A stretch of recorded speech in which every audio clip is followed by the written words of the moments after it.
நாங்க எனக்கு வந்து ஒரு தங்கச்சி இருக்கா, அம்மா கூட இருக்காங்க. நாங்க 3 பேர் மட்டும்தான். எப்படின்னா எங்க அப்பா வந்து நாங்க 2 பேரும் பொம்பள பசங்க அப்படின்னு சொல்லிட்டு, அந்த மாரி ஒரு காரணம் சொல்லிட்டு, எங்க பாட்டி வீட்டு சைடு, அதாவது எங்க அப்பாவோட அம்மா எல்லாருமே எங்க அப்பாவோட மைண்ட மாத்தி இது பண்ணிட்டாங்க. அவர் வந்து அம்மா விட்டுட்டு ஒரு கல்யாணம் மட்டும் இல்லாம 2 கல்யாணமா பண்ணிக்கிட்டாரு. சரி அதுக்கப்புறம் நாங்க பஞ்சாயத்து வச்சோம். பஞ்சாயத்து வச்சதுல எதுவும் சொல்லல அவங்க. கண்டுக்கல, சரியா கண்டுக்கல. அதுக்கப்புறம் அம்மா தனியா கூட்டிட்டு வந்துட்டாங்க. இது செட் ஆகாது அப்படின்னு சொல்லிட்டு. அதுக்கப்புறம் கூட்டிட்டு வந்து ஒரு 12 வருஷமா இப்ப தனியா தான் சார் இருக்கோம். அம்மா இப்ப வந்து ஹவுஸ் கீப்பிங் ஒர்க் தான் பண்றாங்க. ஹவுஸ் கீப்பிங் ஒர்க் பண்ணி தான் எங்கள படிக்க வைக்கிறாங்க. நான் வந்து மாற்றம் ஃபவுண்டேஷன் அப்படின்னு சொல்லிட்டு ஆன்லைன்ல ஒரு வெப்சைட் இருந்தது. அதாவது ம், உங்களுடைய கோல்டன் ஹார்ட் ஃபவுண்டேஷன் இதெல்லாமே நான் பார்த்தேன். அதுல வந்து ம், நான் 2, 3 அப்ளை பண்ணி வச்சிருந்தேன். எனக்கு வந்து மாற்றம் ஃபவுண்டேஷன்ல கால் பண்ணாங்க. வீட்டுக்கு வந்து வெரிஃபிகேஷன் பண்ணாங்க. ம், பண்ணிட்டு அதுக்கப்புறம் எனக்கு நேர்ல கூப்பிட்டுருந்தாங்க. ம். நேர்ல கூப்ட்டு அவங்களோட ஆஃபீஸ்க்கு கூப்பிட்டுருந்தாங்க. இந்த மாரி என்ன மாரி கஷ்டப்படுற ஃபேமிலில இருக்க பசங்களும் வந்திருந்தாங்க அங்க. ம். இன்டர்வியூ வச்சாங்க. நம்மளோட டாக்குமெண்ட்ஸ், என்னோட சர்டிஃபிகேட், 12த் சர்டிஃபிகேட்லாம் பார்த்துட்டு, எனக்கு வந்து எஸ்ஆர்எம் காலேஜும், டாக்டர் எம்ஜிஆர் ஜானகி காலேஜும் குடுத்தாங்க. உங்களுக்கு எது வேணுமோ ஓகே, நீங்க செலக்ட் பண்ணிக்கோங்க அப்டின்ட்டு. நான் ஓகே, அதுல எஸ்ஆர்எம் காலேஜ் செலக்ட் பண்ணியிருக்கேன் சார். ஓகே. Okay sir. நான் வந்து சிலம்பத்துல வந்து பிளாக் பெல்ட் வாங்கியிருக்கேன். ம். டிஸ்ட்ரிக்ட் லெவல்ல போயிருக்கேன். அதுக்கப்புறம் வந்து இல்ல, இல்ல. ஒரு நிமிஷமா, ஒரே நிமிஷம். Sorry for the interruption. இப்ப ஓகே, நீங்க சொன்னீங்கல்ல, அந்த மாற்றம் ஃபவுண்டேஷன் ஆல்ரெடி அவங்க எஸ்ஆர்எம் காலேஜ்ல உங்களுக்கு சீட் அலோகேஷன் பண்றதுக்கு ஹெல்ப் பண்ணியிருக்காங்கன்ட்டு. ஆமா, தென் ஆமா நீங்க சார். நெக்ஸ்ட் கோல்டாட் ஃபவுண்டேஷன நீங்க கான்டாக்ட் பண்ணணும்னு நெனச்சீங்க. ஏன் அந்த இதுல உங்களுக்கு ஓகே இல்லையா? அப்படின்னு இல்ல சார். நான் வந்து பொதுவாவே 3 எல்லாமேத்துக்குமே பண்ணி வச்சிருந்தேன். ஒண்ணு ஜிஆர்டி சார். ஜிஆர்டி வந்து எனக்கு கரெக்ட்டா அது எப்படி பண்ணணும்னு தெரியல. ம்ஹ்ம். அதனால உங்க 2 ஃபவுண்டேஷனும் பண்ணி வச்சிருந்தேன். ஆ அந்த ஃபவுண்டேஷன் எனக்கு கிடைச்சது. அவங்க என்ன சொன்னாங்க அப்டின்னா, உங்களுக்கு எக்ஸாம் ஃபீஸ் வந்து நீங்களே கட்டிக்கணுமா? ம், மத்ததெல்லாம் மட்டும் தான் நாங்க பண்ணி தர முடியும். அதே மாரி ம், உங்கள டூர் கூட்டிட்டு போறாங்க, இல்ல எக்ஸ்ட்ரா ஏதாச்சும் காலேஜ்ல இருந்து கேட்கறாங்க அப்டின்னா, நீங்க அத தரணும் அப்டின்ற மாரி சொல்லியிருக்காங்க.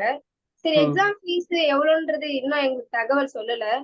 சரி ம், எனக்கு ஹெல்ப்ஃபுல்லா இருக்குமே. ஏன்னா அம்மா மட்டும் தான் இருக்காங்க. வாடகை வந்து ரூ. 4,500 குடுக்குறோம். சரி ம். அதெல்லாம் அம்மா சம்பாரிக்கிறதே ஒரு மாசத்துக்கு 8,000 கிட்ட தான் வருது. ஏன்னா, அதுல ரூ. ஓகே. 1000 வந்து கணவரால் கைவிடப்பட்டோர் அப்படின்னு சொல்லிட்டு கவர்மெண்ட்ல இருந்து ரூ. 1000 வாங்குறாங்க. டோட்டலா ம், ம், பாத்தீங்கன்னா ரூ. 8,000 தான் சம்பளம் வருது. ம். அதனால தான் சார் நான் இப்படி ஏதாச்சும் ஃபவுண்டேஷன் ஹெல்ப் கிடைக்குமா அப்படின்றதுக்காக தான் நான் உங்களோடதையும் அப்ளை பண்ணி வச்சேன் சார். கரெக்ட்டுமா. இப்ப நான் என்ன கேட்கிறேன் அப்டின்னா, நீங்க ஆல்ரெடி அ சி அ அதே அதே ரூல்ஸ் அண்ட் ரெகுலேஷன் நாங்களும் சொன்னா, நீங்க என்ன பண்ணுவீங்க? அகைன் இன்னொரு ஃபவுண்டேஷன் போவீங்களா? என்னன்ட்டு சார்? இல்ல, இப்ப நீங்க மாற்றம்ல சொன்னாங்க தெரியுமா? ஸோ நாங்க வந்துட்டு ஒன்லி எஜுகேஷனுக்கு மட்டும் தான் சப்போர்ட் பண்ணுவோம். அதர் எக்ஸ்பென்சஸ் எல்லாமே நீங்க தான் பார்த்துக்கணும் அப்டின்னு சொன்னா, அதே இது நாங்களும் சொல்றோம் அப்டின்னா, நீங்க என்ன பண்ணுவீங்கன்னு நான் கேட்கிறேன். ஆ தேடணும் சார். ஏதாச்சும் ஹெல்ப் கிடைக்குமா அப்படின்றது தான் தேடணும். அப்படி இல்லன்ற பட்சத்துக்கு அம்மா வேலை செய்ற இடத்துலயே யார்ட்டயாச்சும் கேட்டு பார்க்கணும். அந்த மாரி ம். தான் சார். நான் இப்ப வந்து பார்ட் டைம் ஜாபா போயிட்டு இருக்கேன் சார் ஜெராக்ஸ் கடைக்கு. அங்க வந்து எனக்கு 5,000 தராங்க. ஓகே, ஒரு 2 மந்த்தா லீவ் விட்டதுலருந்து 2 மந்த்தா போயிட்டு இருக்கேன் சார். ஓகே. அந்த மாரி ஓகேம்மா. இப்ப பார்த்தீங்கன்னா நீங்க இப்ப எஸ்ஆர்எம்னா அப்டின்னா, எவ்வளோ வரும்? என்ன கோர்ஸ் எடுக்க போறீங்க? ஸோ அந்த ஸ்ட்ரக்சர் எதனா நீங்க போட்டு வச்சிருக்கீங்களா? ஸோ எவ்வளோ ஃபீஸ் வரும் சார் எனக்கு அப்டின்றது? இப்ப காலேஜ் ஸ்டார்ட் பண்ணிட்டாங்க. ஒரு 4 நாள் ஆகுது காலேஜ் ஸ்டார்ட் பண்ணி. பிகாம் ஜெனரல் எடுத்திருக்கேன் சார். புரியலையேம்மா. இப்ப எஸ்ஆர்எம்ல பிகாம் ஜெனரல் எடுத்துட்டீங்களா? எடுத்தேன் சார். College okay. ஸ்டார்ட் பண்ணிட்டாங்க. இப்ப இந்த ஃபீஸ் யார் பே பண்ணது? அதுதான் சார் மாற்றம் ஃபவுண்டேஷன் தான் சார். அவங்க தான் எனக்கு வந்து எஸ்ஆர்எம் காலேஜ்ல சீட் அலோகேட் பண்ணியிருக்காங்க. ஓகே, அலோகேட் பண்ணி எனக்கு இப்ப 8ஆம் தேதி தான் ஓப்பன் பண்ணாங்க. 8ஆம் ஓகே. தேதில இருந்து நான் இப்ப போயிட்டு இருக்கேன். இன்னைக்கு வந்து லீவ் விட்டுருக்காங்க சார் காலேஜ்ல. ஆல்ரெடி நீங்க மாற்றம் ஃபவுண்டேஷன்ல நீங்க சப்போர்ட் எடுத்துட்டு இருக்கீங்க. இப்ப நம்ம எஸ் சார். திருப்பி நீங்க கோல்டாட் ஃபவுண்டேஷன்ல என்ன சப்போர்ட் கேட்கறதுக்கு? ஸோ அகைன் வேற ஆ, எதனா சப்போர்ட்டுக்காக கேட்கறதுக்காகவா? ஆமாங்க சார். என்னுடைய ஃபீஸ்க்காக சார். ஓகே. சரஸ்வதி, நம்ம இது அக்செப்ட் பண்றோமா? எப்படி? ஜி நம்ம ப்ராஜெக்ட் வந்து ஒன்லி சப்மிஷன் டியூஷன் ஃபீஸ் தான் ஜி. புரியல. ஒன்லி டியூஷன் ஃபீஸ் நம்மளுது. பட் அது மாற்றம்லயே அதே தான் சொல்லியிருக்காங்க போலயே. மாற்றம்லயே டியூஷன் ஆமா, ஃபீஸ் நம்ம ஒன்லி டியூஷன் ஃபீஸ் தான். இவங்க இது ஹாஸ்டல் ஃபீஸ் கூட நம்ம அக்செப்ட் பண்ணிக்கிறது இல்ல.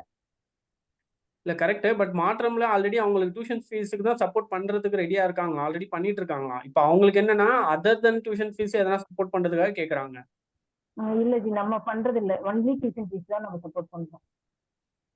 ஓகே. ஸோ இது மேபி நீங்க நோட் பண்ணிப்பீங்களா? இவங்கள நோட் பண்ணிக்கிட்டு மேபி ஷூர் நீங்க ஷூர். நெக்ஸ்ட் லெவல் என்னன்னு பார்க்குறீங்களா?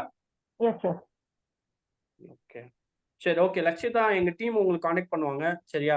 ஓகே கமலினி நீங்க கொஞ்சம் நோட் பண்ணிக்கோங்க. லக்ஷிதாவ வந்துட்டு இன்னொரு வே ஆஃப் ஒரு கவுன்சிலிங் வந்து சரஸ்வதி ஹேண்டில் பண்ணுன்றத நோட் பண்ணி சரஸ்வதிக்கு ஒரு மெசேஜ் போட்டுருங்க. ஓகேண்ணா. ஓகே. லக்ஷிதா, நாங்க என்ன சொல்றோம் அப்படின்னா, இப்ப எங்க சைட்ல இருந்து நாங்க என்ன சப்போர்ட் பண்ண முடியும் அப்படின்னா, டியூஷன் ஃபீஸ் மட்டும் தான் சப்போர்ட் பண்ண முடியும். ஓகே. But okay. அதுவுமே இப்போ உங்களுக்கு ஆல்ரெடி ஒரு மாற்றம்னு சொல்லிட்டு ஒரு ஃபவுண்டேஷன்ல சப்போர்ட் பண்றாங்க. ஓகே. இப்ப நான் ஆமா என்ன சார். சொல்றேன் அப்படின்னா, உங்களுக்கு நான் சப்போர்ட் குடுக்கறதோட, எந்த ஒரு சப்போர்ட்டே இல்லாத ஒரு குழந்தை இருக்குல்ல, நான் அந்த குழந்தைக்கு தான் நான் பார்ப்பேன். கரெக்ட்டா? ஏன்னா புரியுது வந்து சார். உங்களுக்கு ஆல்ரெடி ஒரு சப்போர்ட் போயிட்டு இருக்கிறதுனால, நான் கண்டிப்பா அந்த குழந்தைக்கு தான் பார்ப்பேன். ஸோ எங்க டீம்ல இருந்து உங்களுக்கு கால் பண்ணி டிஸ்கஸ் பண்ணுவாங்க. அதுக்கப்புறம் நம்ம ஃபர்தரா என்ன பண்ணலான்றத நம்ம பார்க்கலாம். சரியா? Okay okay. Thank you sir. Okay. Thank you. Okay. Thank